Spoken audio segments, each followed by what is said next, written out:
So Project xCloud is launching to the public on September 15th, 2020 in the form of a beta. This is Microsoft's cloud gaming service that they're implementing with Xbox Game Pass Ultimate. Anyone who's subscribed to that will have access to 100+ games that can be played via the cloud on mobile devices. And this cloud gaming service actually seems like the first one that'll be good.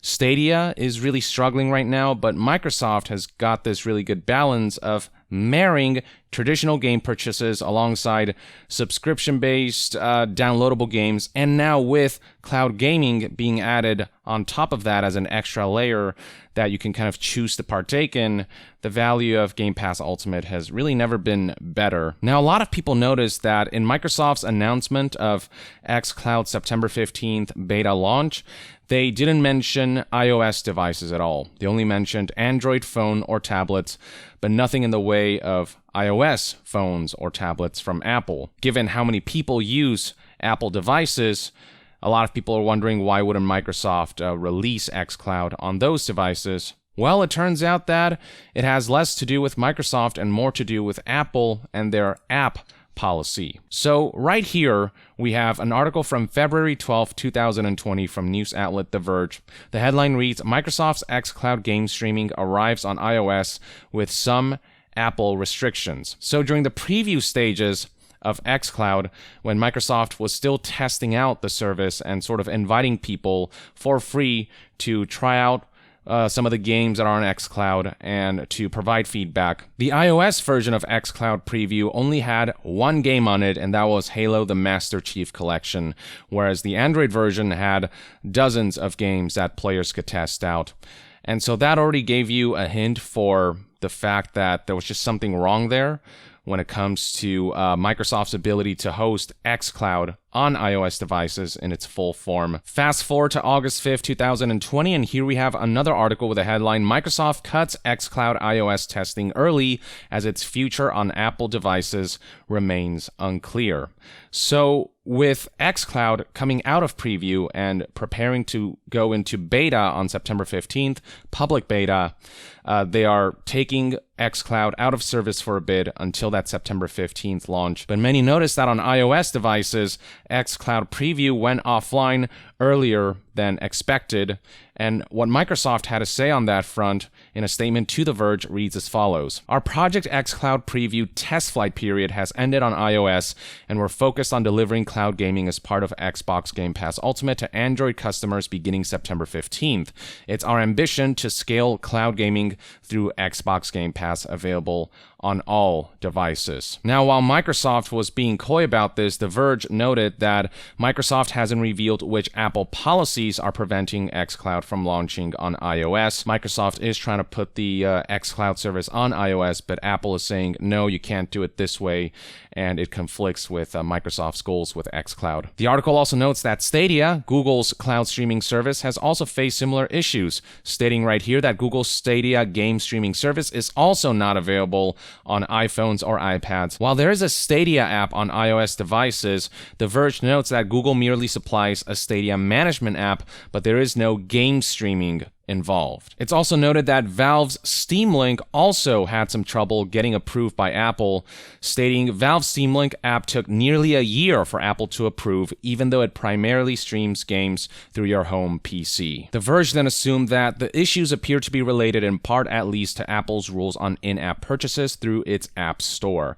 Apple also has strict limits on remote desktop clients that mean apps are only allowed to connect to a user-owned host device or game console owned by the user. Both the host device and client must be connected on a local network too.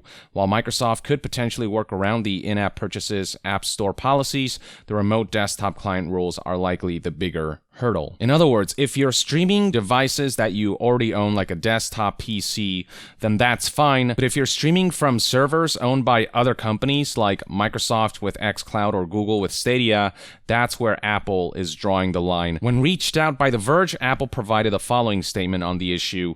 The App Store was created to be a safe and trusted place for customers to discover and download apps, and a great business opportunity for all developers. Before they go on our store, all apps are reviewed reviewed against the same set of guidelines that are intended to protect customers and provide a fair and level playing field to developers. Our customers enjoy great apps and games from millions of developers, and gaming services can absolutely launch on the App Store as long as they follow the same set of guidelines applicable to all developers, including submitting games individually for review and appearing in charts and search. In addition to the App Store, developers can choose to reach all iPhone and iPad users over the web through Safari and other browsers on the App Store. So Apple says that it's more to do with trying to protect customers, which just seems like an invalid excuse. It's not something that many people are really buying into. And The Verge notes right here that Bloomberg reported Apple offering a very similar justification when questioned about potential antitrust issues related to Apple's arcade game subscription service, which the company operates despite the headaches its competitors have doing the same. So this is the theory that a lot of people have, that Apple restricting services like xCloud and Stadia on iOS devices has less to do with keeping customers safe and more to do with them wanting less competition against Apple's own arcade gaming platform. There's also the fact that both xCloud and Stadia have monetization attached to them that ties directly to their respective companies. So xCloud has that monthly subscription for Game Pass Ultimate, and Stadia has both subscription and having to pay full price for individual titles. And the fact that Apple doesn't benefit from that seems to be another aspect to why Apple is enacting these restrictions. So The Verge highlights right here that Apple doesn't know what you're buying or playing on its devices because it can't review them beforehand, referring to, what people are buying on Stadia or what people are downloading or streaming via xCloud. It also doesn't see any revenue from these services if they're simply allowing you to access a subscription service you already pay for, which was the crux of a big showdown between Apple and Basecamp, the creator of new email service Hey, last month, which resolved only when Basecamp compromised with the iPhone maker by adding a free sign-up option to its iOS app. So that whole drama right there highlights just how unreasonably strict Apple is with their App Store and how they seem to sort of essentially enforce rules when it conveniences them. So this is a summary by news outlet The Verge surrounding this app, Hey. So it reads right here: the backstory of Hey and Apple is extremely complicated, but the simple version is this. Hey is a $99 a year premium email service that launched last week to positive coverage, last week as of June 22nd, 2020. The bullet points then continue. Apple's App Store rules require paid services to offer users the ability to sign up and pay in the app using Apple's payment tools. That costs developers a non-negotiable 30% cut. That's what Apple's seeking, that revenue cut. Next up, there's a controversial carve-out in the rules for reader apps like Netflix and Spotify, but not email apps. Apple initially approved the Hey app in the iOS App Store, but rejected a bug fix update because it decided Hey violated the rules by not offering in-app subscriptions. Apple told Protocol that client apps are allowed for business services, but not consumer products, a distinction that appears nowhere in the rules and which Apple did not push with other media outlets.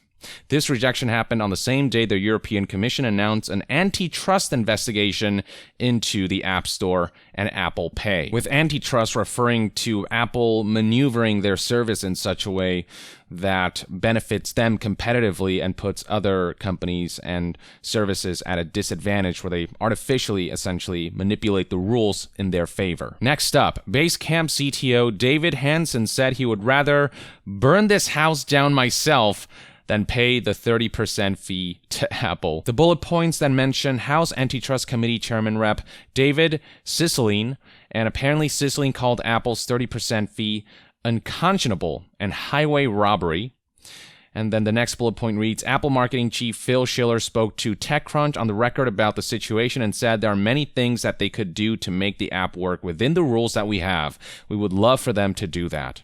Importantly, Schiller also told TechCrunch, "You download the app and it doesn't work, that's not what we want on the store," referring to the fact that if you don't pay for the Hey app subscription, then the app is pretty much useless. That's the excuse Apple came up with, but in reality, it probably has more to do with the fact that Apple isn't getting a revenue cut. And finally, we have Apple rejected the Hey app again. It sent the rejection letter to the press before Basecamp received it, which is kind of crazy. The rejection letter noted that Basecamp's apps have not contributed any revenue to the App Store over the last 8 years, a line that went over in the developer community like a lead balloon. Yep, that's a big yikes right there. That really highlights Apple's true intentions. Ben Thompson column reports developers are terrified of Apple. Kara Swisher column reports developers are terrified of Apple. John Gruber column about Kara Swisher column reports developers are terrified of Apple. Suddenly everyone knows Apple and the App Store terrifies developers. To work around Apple's restrictions, the company behind Hey, Basecamp, implemented a workaround that The Verge describes as follows. The app's version 1.0.3 update is now available, offering free temporary 14-day burner Hey accounts with randomized addresses for iOS users, making the app functional by Apple's definition when it's first downloaded. Hey is also adding support for multi-user corporate accounts with this update, as Apple had originally taken issue with the purely consumer-focused nature of Hey. And further highlighting this whole drama is this paragraph by The Verge's article that reads, Apple initially doubled down on its stance, arguing that when users download your app, it does not work because a subscription is required but not offered, something that's against the rules for apps, with exceptions for just a few narrowly defined reader apps like Netflix. Furthermore, according to Heinemeier Hansen, if Hey didn't update the app to either support Apple's in-app purchases or give it some sort of Apple-approved functionality, Apple had threatened to remove the app entirely from the App Store. So all of that should give you an idea for how Apple operates its App Store and what they look for when approving apps. They want a cut. That's what it comes down to. And because services like Stadia and xCloud essentially have their own ecosystem with their own storefront and monetization model that isn't directly tied to Apple, Apple is seemingly deciding that those apps and services are not fit for iOS. They're not fit for their ecosystem. The Verge aptly highlights right here that Google and Microsoft probably don't want to offer sign-up options within the apps themselves, because that would mean giving Apple a 30% cut of subscription revenue. But apps without account creation options violate Section C. This rule right here, all account creation and management must be initiated from the host device. So that puts them in a situation where they either have to give Apple a 30% revenue cut or they can't host their app within iOS devices at all. The Verge then notes that abiding by Section A is also impossible considering these cloud servers on which the games are running are not owned by and located in the homes of consumers, but placed in data centers far away. So that's this rule right here that states that streaming services have to link to a home or a user-owned host device and cannot be, servers from other companies. And then finally, The Verge notes that Section E just flat out says this type of thing, a thin client for cloud-based app, can't exist in the App Store at all. It's not appropriate, Apple says. Indeed, it does say right here, thin clients for cloud-based apps are not appropriate for the App Store. Hard to say why that's not appropriate. I don't know how Apple defines not appropriate, but here we are. And Microsoft has already expressed condemnation over how the Apple App Store is so strict with their guidelines and how it seems to be designed to put Apple competitors at a disadvantage. So it reads right here, this is Microsoft's full statement on the matter. Our testing period for the Project xCloud preview app for iOS has expired. Unfortunately, we do not have a path to bring our vision of cloud gaming with Xbox Game Pass Ultimate to gamers on iOS via the Apple App Store. Apple stands alone as the only general-purpose platform to deny consumers from cloud gaming and game subscription services like Xbox Game Pass, and it consistently treats gaming apps differently, applying more lenient rules to non-gaming apps even when they include interactive content. All games available in the Xbox Game Pass catalog are rated for content by independent industry rating bodies such as the ESRB and regional equivalents. We are committed to finding a path to bring cloud gaming with Xbox Game Pass Ultimate to the iOS platform. We We believe that the customer should be at the heart of the gaming experience, and gamers tell us they want to play, connect, and share anywhere, no matter where they are. We agree. So Microsoft is full on saying that Apple is incredibly inconsistent when it comes to their app guidelines. They give leniency to certain apps more than others, and it just seems like Apple just sort of maneuvers their way around their own policies in a way that, again, conveniences them. It doesn't seem like they're really going for a pro-developer and pro-consumer route. It's all about what benefits Apple. Apps that are direct competitors to Apple's own endeavors seem to be receiving much more stricter enforcement, and so that's why there's the whole antitrust controversy that Apple consistently faces. That's why Apple has such an awful image in the eyes of developers, and when it comes to hosting apps, and just when it comes to being consumer friendly. It should be noted that when it comes to mobile market share right now, Apple has 25% of the market and Android has 75% of the market. And yes, 25% is significantly less than 75%, but 25% of the total mobile population is still millions upon millions upon millions of people who won't have access to cloud gaming because of Apple's strict restrictions. And plenty of people on social media who own iOS devices have already expressed that they might just full on not use iOS devices anymore and move on to Android because it has better app policies that enable better apps to be hosted on the device, especially when it comes to things like cloud gaming. And until Apple decides to be less shitty about their app policies that straight up shake down developers, it's safe to say that cloud gaming services like xCloud will be exclusive to Android for the foreseeable future. So this is where we're at, ladies and gentlemen. Let me know in the comments below what your thoughts and opinions are on Apple's App Store policy, Microsoft's retort, and just this whole situation. Drop a comment below, and to be further updated on all things gaming news, reviews, and discussions, stay tuned right here on Young Yeah. I'll see you guys next time. Young out.